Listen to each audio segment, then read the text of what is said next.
시청자 여러분 반갑습니다. 정의화입니다. 지난 시간에 우리 이상훈 선생님을 모셔서 여러 가지 말씀을 들었습니다. 오늘은 이어서 이상훈 선생님께서 독일에서 공부한 이야기를 했는데요. 그 뒤에 이제 5년 후에 그 미국에 다녀오게 되었습니다.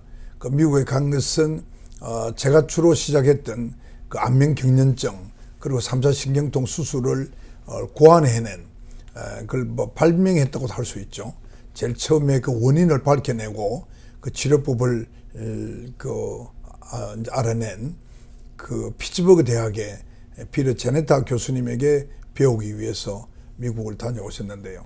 그 이야기부터 좀 해서 그리고 이제 오늘 질병에 대한 이야기를 조금씩 이어가도록 그렇게 하겠습니다. 오늘 이 시간 내주셔서 감사합니다. 오늘 오후에도 뭐 수술이 있은 걸로 아는데 시간 내주셔서 고맙고요. 오늘 오후에 무슨 수술을 했어요? 내가 3차 신경통 수술했습니다. 요즘 3차 신경 내가 있을 때보다 훨씬 더 숫자가 많아진 것 같아요. 맞습니다. 현재 원래는 동양인들은 안면 경련이 많고 서양인들이 3차 신경통이 많은데 지금 거의 비율로 보면 거의 비슷할 것 같습니다. 그것도 그러니까 우리 습성에 따라서 그 질병도 조금 변하고 오는 것 같아요. 그리고 나중에 좀 이야기하기로 하고. 우선 그래 그 자네타 교실에 가게 된 그 이야기부터 좀 하시죠. 그 이제 그 사이에 그 전에도 이제 MVD 그 안면 경련 3차 신경통 수술을 하고 있었는데 그 의장님께서 그걸 주선을 하셔가지고 자네타 교수가 이제 우리 전 세계에서 그래도 제일 이 수술에 대해서 이제 연구를 하시고 보편화시킨 분이죠. 그래서 그렇죠. 제일 유명하신 분이니까 그래도 거기서 배워오는 게 안 좋겠냐 해서 6개월 코스로 제가 가게 되었습니다. 피츠버그 공항에 딱 도착하는데 자연스럽게 직접 팻말을 딱 들고 저도 한번 뵌 적이 없습니다. 그러니까 제 이름 팻말 들고 공항에 직접 나와 계시더라고요. 그랬어요? 예. 참 대단하시고. 그 당시 연세가 70 하나였는데 직접 이렇게 피켓 들고 하게 되셔서 너무나 저 깜짝 놀랐습니다. 그 자네 선생님이 얼마 전에 돌아가셨죠 아마? 예, 한 2년 전에 돌아가셨습니다. 근데 내가 누구한테 들으니까 폴다운이라든가 예, 뭐 그 다치는 바람에 넘어지셔가지고 헤드인지로 돌아가셨는데. 아니 헤드 인지리보다도 피머 프랙처인가 이래가지고 좀 고생하시다 돌아가셨습니다. 합병증으로. 수술 받고 합병증으로 돌아가셨고. 예, 여러 가지 그런 것들. 근데 연세가 80 넘으셨죠? 80 넘으셨습니다. 80 한 둘, 셋쯤 되신 것 같아요. 참 고마운 분인데 우리 봉생병원에는 정말 우리 신경외과가 정말 영원히 기억해야 될 우리 두 사람의 은사니까요. 그러니까 인격적으로도 참 훌륭하신 분이고 참 그 제게도 많은 용기를 주신 분인데 참 지금 생각하면 좀 더 사셔서 내가 한국에 한번 오셔서 대접이라도 한번 했었으면 하는 그런 분이었는데 그때 가셔서 주로 공부한 게 뭐 어떻게 생각했는지 한번 생각 이야기를 좀 해주시죠. 피츠버그에 가니까 참 굉장히 저희한테 배려를 많이 해주셨습니다. 그래서 일단은 과제를 주신 게 두 가지 과제를 주셨는데 하나는 MVD의 엔도스코픽 서저리. 그 당시에는 사실 아무도 하지 않은 분야입니다. 내시경을 통해서 MVD 수술한 그 방법과 또 한 가지는 이제 타입 2 다이비티스 제2형 당뇨병에 대한 MVD 서저리에 대한 이제 애니멀 모델을 만드는 그런 두 가지가 과제를 주셨는데 그래서 이제 낮에는 수술하고 또 외래를 보고 해지고 이제 끝마치고 나면 그 연구실에 가면 연구실이 또 정말 잘 되어 있습니다. 이 냉장고 뒤에 있는데 머리 이제 헤드 카다바 그 시체 머리가 제 냉장고 안에 항상 가득 차 있습니다. 그러니까 제 마음대로 언제든지 꺼내서 연구할 수 있게끔 모든 시설을 다 해주셨어요. 그게 완전 가다보로 이렇게 헤드만 딱딱 다 돼 있습니다. 근데 그게 그 우리 보통 캐데바라 그러면 완전히 그 약품 처리 포르마린에 약품 처리 다 돼 있고 아트리 베이까지 다 돼 있고 그런 게 제 아니 근데 내 말은 그 프로이드 대학의 로톤 선생이 하던 그런 브레인이란 그런 말이죠. 브레인이 돼 있었습니다. 그렇겠죠. 그러니까 완전히 그 포르마린에 굳어져 있는 그 브레인은 안 되죠. 예, 그렇죠. 그게 다 돼 있는 그게 한 6구 있으면 나머지 또 그냥 있는 것도 6구 있었고 제가 시간 할 때 받아 그래서 그것만 하면 되었습니다. 그때는 엔도스코프를 사실 해보니까 엔도스코프를 하니까 내시경으로 수술한 거는 MVD로는 거의 불가능하다고 봤습니다. 왜냐하면 가다만 딱딱하니까 공간이 없어지니까 들어갈 수가 없어요. 그렇죠. 그래서 그건 실제로 적응시키기는 어렵고, 그래서 그 다음에 또 LA에 있는 그 병원에 저보고 직접 마운트 사이나이. 예, 마운트 사이나이 그 병원에 그 내시경을 하는 선생님이 계셔서 그거 보고 직접 갔다 오라 했어요. 제가 그래서 일부러 그것 때문에 3박 4일 동안에 급히 LA 가서 그 병원에서 계속 수술실에 가서 같이 보고 왔는데, 수술은 결과는 그 당시 좋았지만 그래도 위험성이 많이 따르겠다. MVD를 거기서 LA에서 그걸 하더란 말이죠. 예, 그렇습니다. 근데 내가 경험으로 봐서 그게 얼마나 파인한 맞습니다. 카테인지 모르지만 그거 지금은 이제 한참 요즘은 이제 우리나라든 전 세계적으로 엔도스코픽 서저리를 지금 하려고 하는 분위기가 많이 있거든요. 그래서 그 당시에는 전혀 없었는데 처음으로 이제 시작하는 거니까 가서 직접 그걸 보고. 그게 벌써 세월이 몇 년 전인데. 한 20몇 년 전이죠. 그래 20몇 년 전인데 지금 그걸 해보겠다. 내가 생각하는 아나토미로는 그거 하다가는 모탈리티 레이트가 굉장히 높을 수가 있고, 이 수술은 완전히 정상 상태에서 이게 통증이나 또는 이 경련만 있기 때문에 그렇죠. 예. 그 자네타 선생님이 1000명을 수술해가지고 3명이 죽었거든요. 그 3명의 사망률인데 우리나라는 그것보다 사망이 더 많잖아요. 내가 할 때는 연세대학 세브란스도 며칠 사망했고 서울대학도 이제 사망한 예가 있고 그런데 상당히 사망률이 높은데, 우리가 지금 총 몇 명 했죠? 오늘까지 4,200~300명 될 겁니다. 그러니까 4,200~300명 동안에 우리는 지금 모탈리티 제로잖아요. 네, 맞습니다. 이건 아주 내가 봐서 세계적인 거거든요. 근데 사실 그 사망을 하거나 문제가 생기면 그 환자나 가족의 입장에서 보면 이 의사가 정말 원망스러우시는 거죠. 그러니까 이건 정말 그런 불행한 일은 안 생겨야 되는데, 그러나 세계적으로 베스트가 0.03%의 사망률이었단 말이죠. 그렇기 때문에 그건 우리가 각오하지 않으면 이게 무술 못 하는데, 그걸 엔도스코프로 한다는 것은 내가 갖고 있는 그 경험을 봐서, 내가 한 300~400명 했잖아요. 그 경험을 봐서는 그거는 그렇게 권하고 싶지 않아요. 네. 저는 제 개인적으로는 이제 엔도스코픽 어시스트 MVD 서저리가 제일 좋을 것 같습니다.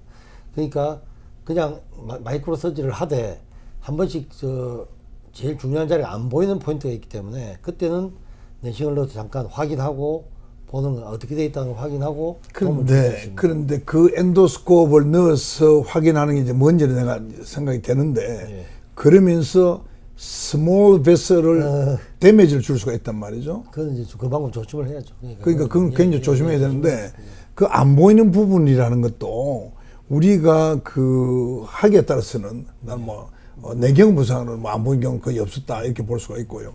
그건 또 다른 방법으로 볼 수가 있으니까. 하여튼 엔도스코프는 나는 권하고 싶지 않아요, 후배들한테. 그래서 그 자이다 선생님인데 간 거는 여러 가지로 저희들은 제가 수술하는 방법이 옳은 건지 아니면 다른 점이 있는지 또 확인도 할 수도 있었고, 또 그 자이다 선생님한테 그 당시에 하루에 MVD를 5개씩 하더라고요. 그래서 그 5개씩 하시니까 각 방에 쭉 열어놔주고 가서 하고 또 딴 사람이 닫고 이렇게 한 거 아니에요? 주로 욕을 열고 닫고는 다른 사람이 했지만 그 당시에는 알리게니는 레전트가 충분치 못했습니다. 그래서 경우에 따른 직접 스킨 투 스킨을 다 하시더라고요. 그래도 2시간 내로 다 끝나니까. 그렇죠. 2시간 이내 다 끝마치고 또 항상 즐겁게 하시니까 노래 부르시면서 수술하는데 그 연세 70 넘으신 분이 그렇게 하는 거 보고 참 존경할 만한 분이었습니다. 그러고 끊임없이 이제 새로운 걸 자꾸만 노력을 하시니까, 그러니까 타입 2 다이비티스의 애니멀 모델, 또 바이노큘러 엔도스코프, 그러니까 그 당시 우리가 상상도 못한 것들을 자꾸만 생각을 하고 아이디어를 얻어가지고 다른데 누가 한다면 그걸 또 직접 응용을 해보고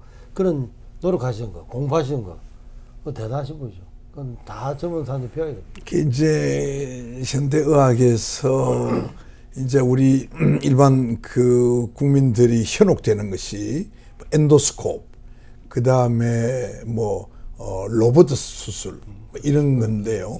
그 로봇 수술이라고 하면은 로봇이 직접 수술하는 거지 이렇게 우리 이제 국민들이 오해하고, 엔도스코프는 무조건 그 미니멀 트라우마를 주고 결과가 좋은 걸로, 왜냐면 이제 신형 어떤 프로시저니까 그렇게 착각들 한단 말이죠. 그런데 실제 로봇 수술하는 게 그게 의사가 기구를 조작을 해서 하는 수술이란 말이죠. 그러니까 그게 의사의 우리가 기구가 직접 들어가는 것 대신에 로봇 팔을 이용하는데 그 팔을 의사가 결국은 조절해서 하는 거란 말이죠. 그러니까 이게 로봇 수술이라고 하기에는 이게 어폐가 있는 거예요.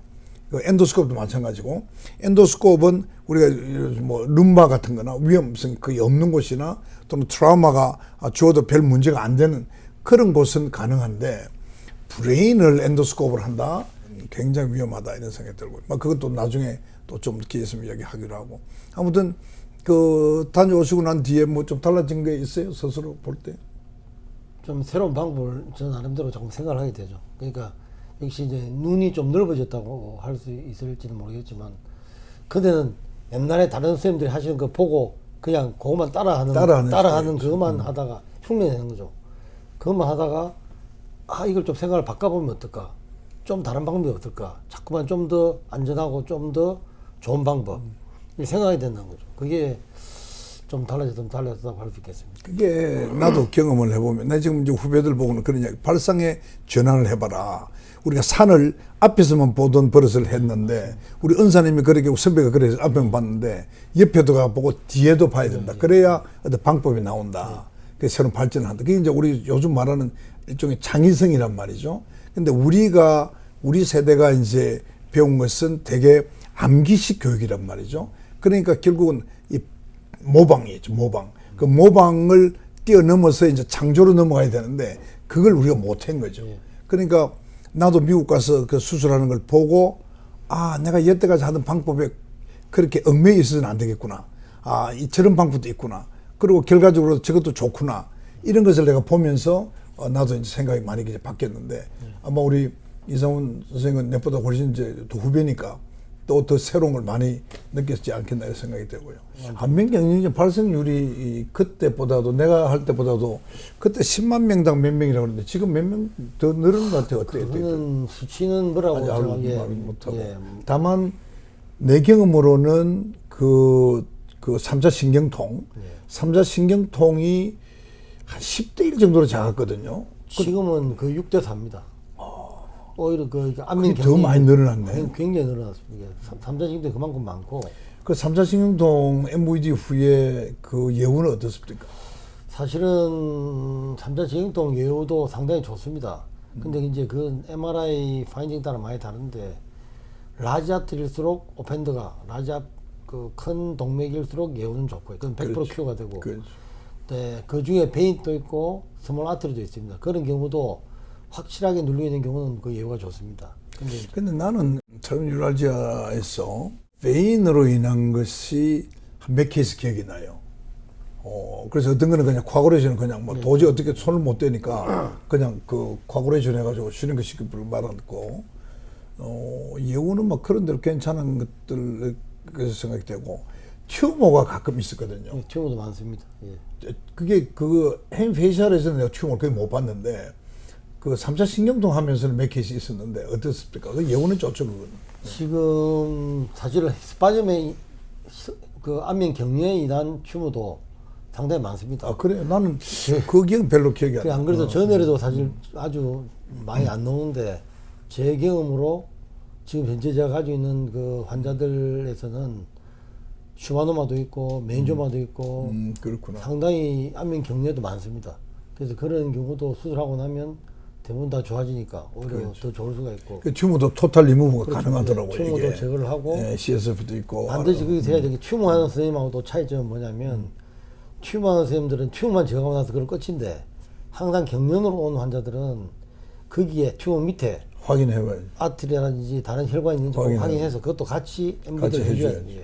꼭 해줘야 되는, 그게 이제 좀 다른 점이고. 그 튜머 때문에 생겼으니까 튜머만 제거한다고 해서 없애줄 수도 있지만, 네, 맞습니다. 그건 확인해줘야지. 예, 그거는 베스를 같이 누르고 있는 게 있기 때문에 꼭 확인을 해야 될 것 같고, 3차 신경 같은 게 튜머 있는 건 아주 많습니다. 아주 많고, 그게 종류도 다양하게 있습니다. 지금 사천 내에서 내가 그때 한참 할 때 일본의 콘도 선생이 한 1000례 했나?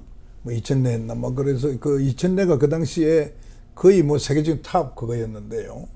타카노리 후쿠시마도 수천 례 했죠. 지금 아마 그분들이 뭐 이제 5000례 넘었을지 모르지만, 우리 봉생에서 이 박사가 이어서 지금 4000례 이상 했던 것은 내가 봐서 거의 뭐 전국에서 거의 뭐 1, 2등 정도 되는 거 아니에요? 숫자로 봐서는. 저도 정확하게 사실 병마다 좀 차이가 있고 하기 때문에 뭐라고 말씀을 못 드리겠지만, 하여튼 막 탑3에 들어갈 테고 그 예후가 또 중요하고요. 특히 나는 이 병원에서는 내가 후배들 보고 함부로 하지 말라는 이유가 정말 마이크로 서저리가 자신 있는 사람 말고는 못하게 하는 게 이게 모비디티보다 모탈리티거든요. 모탈리티가 없어야 돼요. 그 가족 입장에서는 정말 맞습니다. 말할 수가 없죠. 이게 정말 멀쩡하게 모든 게 딴 게 다 정상이니까. 경련이나 통증 말고는. 통증은 또 밖에서 보이지도 않잖아요. 근데 만약에 사망했다 이러면 이는 치명적. 맞습니다. 그래서 늘 아무리 많이 하고 아무리 우리가 좀 쉬운 수술을 하더라도 그 결코 쉬운 게 아니거든요. 맞습니다. 그러니까 굉장히 그 컨센트레이션 해야 되고요. 예, 맞습니다. 나는 그 집중력이 떨어진다 싶으면 그 수술을 후배한테 넘겨야 된다. 내가 늘 그런 생각을 하고 있었는데 오늘 이야기하다 보니까 질병에 대해서 이야기를 했는데요. 내가 그때 290내 정도 했을 때 뉴로서저리에 파브리지가 됐잖아요. 그렇죠. 91년도고 92년도에. 예. 그게 우리나라 전체로 내 기억에는 그 대학병원도 아닌 거죠. 대학병원도 마찬가지죠. 직접 자기들이 수술한 것 가지고 뉴로서저리에 파브리지 된 게 우리 봉생병원에 우리가 최초였거든요. 그건 확실한데 그 뒤에 혹시 파브리지 하신 게 좀 있습니까?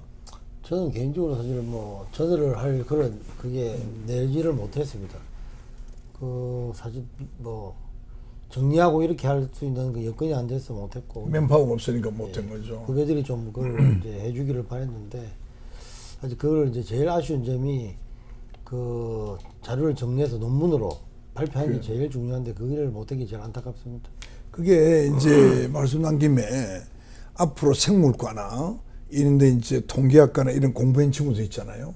그런 친구들을 우리가 채용을 해가지고 그런 이제 자료를 이제 모으도록. 내가 미국 NIU에 있을 때도 보니까 그 리서치 하는 친구 리서치만 하거든요.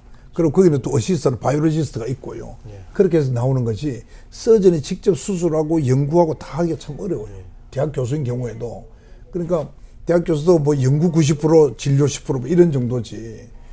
우리 같으면 지금 진료에 빠져 있으니까 대학병원의 교수들도 클리니컬 아나리시스 정도 말고는 하기가 상당히 어려울 겁니다. 그래서 앞으로 언젠가는 그렇게 되기를 바라고요. 오늘 시간이 많이 경과되었으니까 오늘 이 정도 이야기하고 다음 시간에 이제 질병에 대한 이야기 좀 하도록 그렇게 하죠. 고맙습니다. 수고하셨습니다. 네.